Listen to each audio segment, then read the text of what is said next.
Thank you, John. I look forward to this opportunity. I have not had a chance to speak to this type of group for a number of years. I've been, I think, best described in the boiler room of Pitney Bowes. I've had the opportunity to run our engineering and product development departments. Most recently, I've been responsible for our product strategy, product line roadmaps, and product execution on a global basis. And one thing I've seen is a significant amount of change. And some of the change is, how do we approach our business on a go-forward basis? Our challenges are tied very much to the challenges of the global posts. We are tied to mail volume, we are tied to senders, we are tied to receivers. We've chosen to look at the business from the perspective that every connection is an opportunity. I think that theme has been fairly clean and repeated several times in different ways by a number of speakers during the course of this conference. And today I'm going to speak specifically to customer communications management, which is a central strategy right now to Pitney Bowes, which is guiding our future. And it comes about from the perspective that was quite clear from the previous speakers, that the customer is clearly in charge now.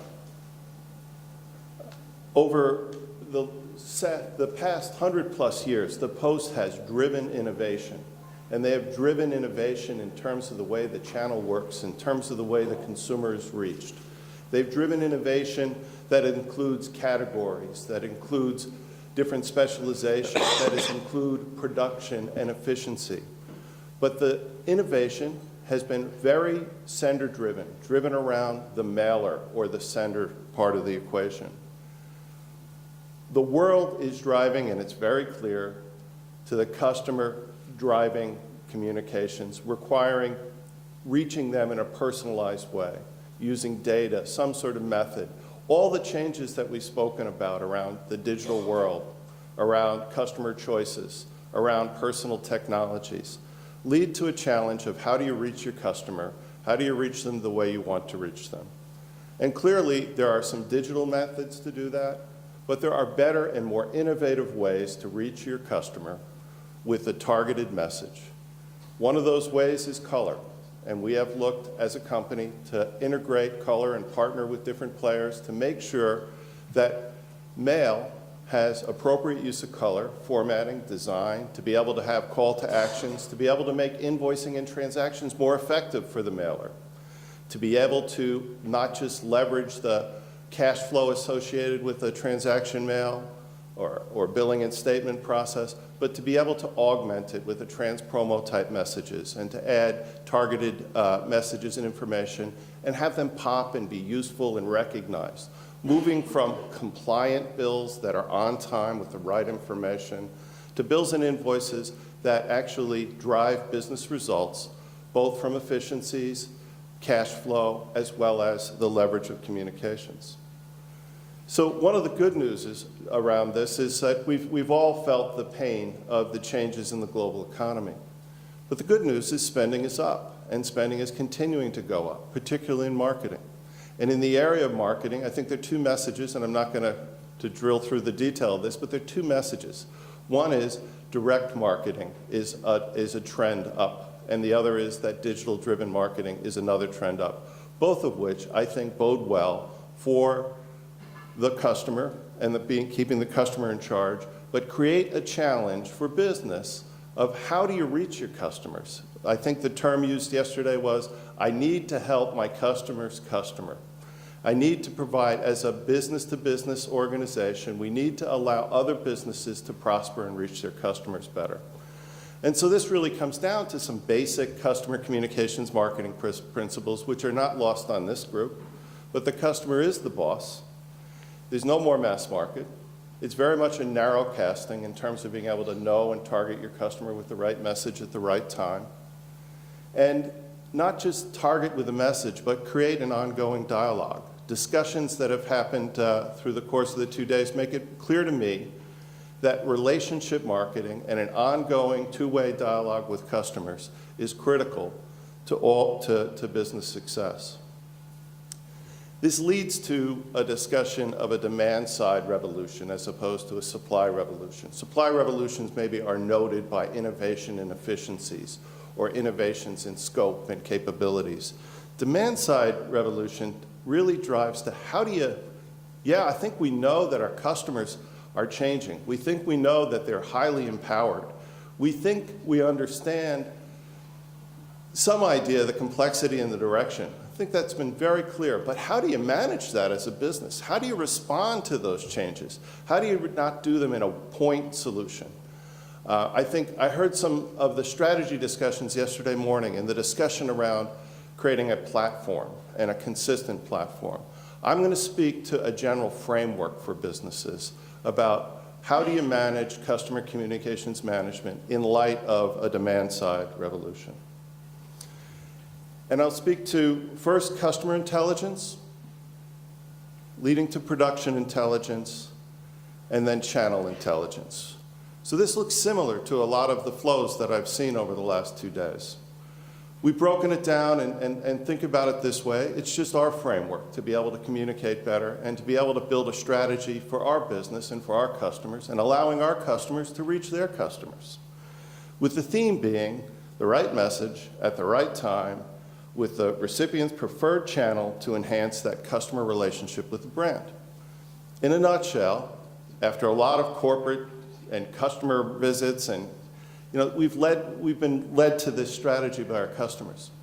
So one interesting thing as we go forward, about 3 years ago, as we were trying to work through how do we work our way through this decline in first-class mail and changes in customer preferences, how do we as a corporation, how do we deal with this? So we talk to our customers and we drive a process of customer councils.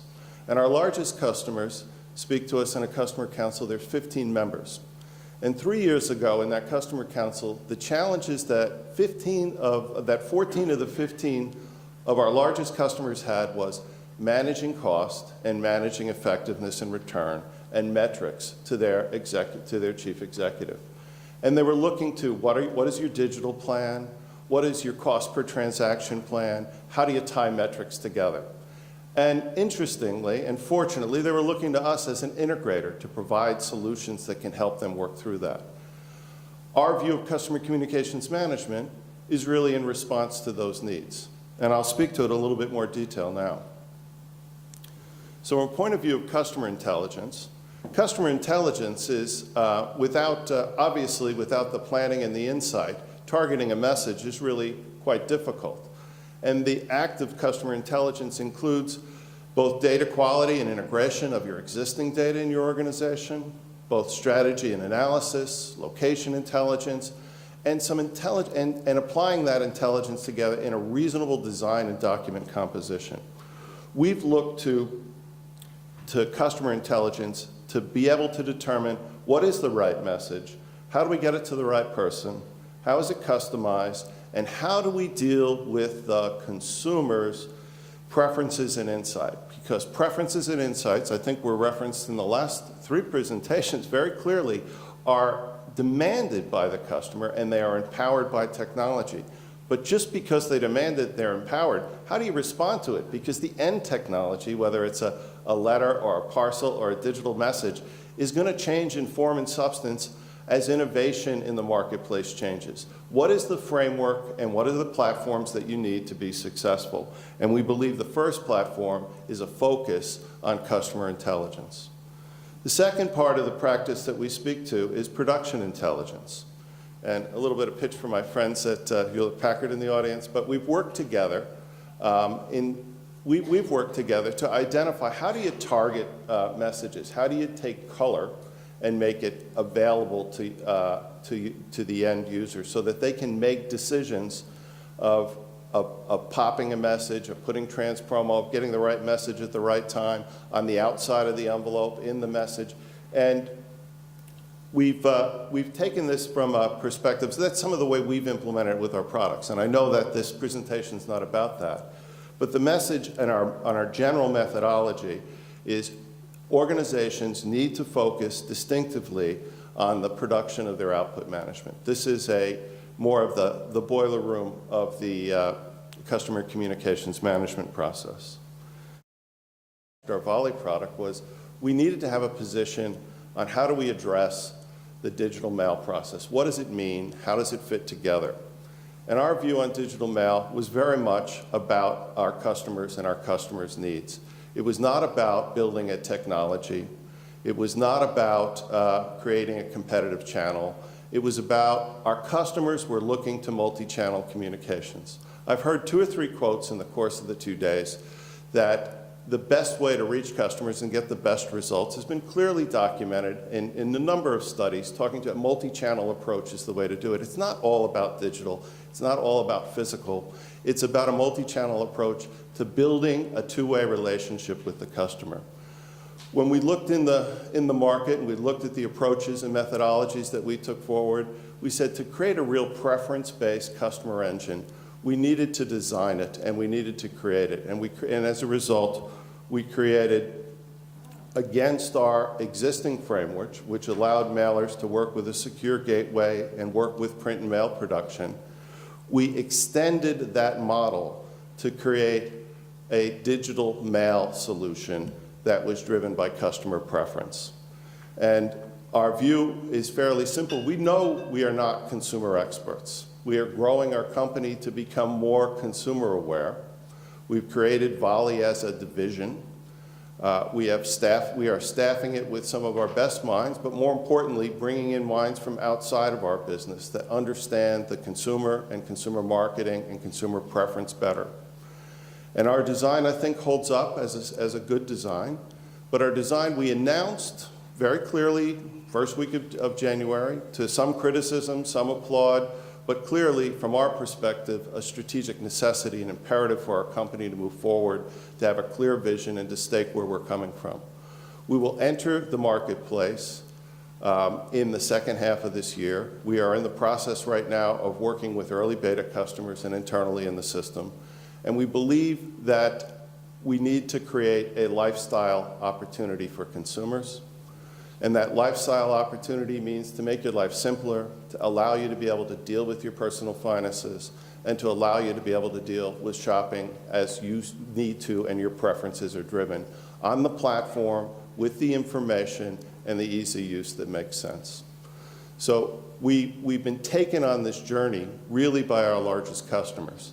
And it's ended up in a multi-channel, customer preference-driven framework solution that evolved into an additional channel, which is our Volley digital mail channel.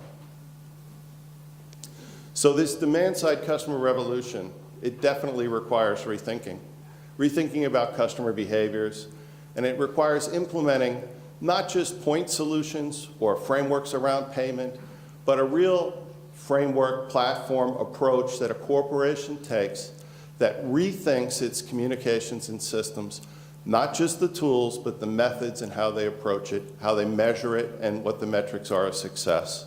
So we're driving to this personalized, permission-based marketing.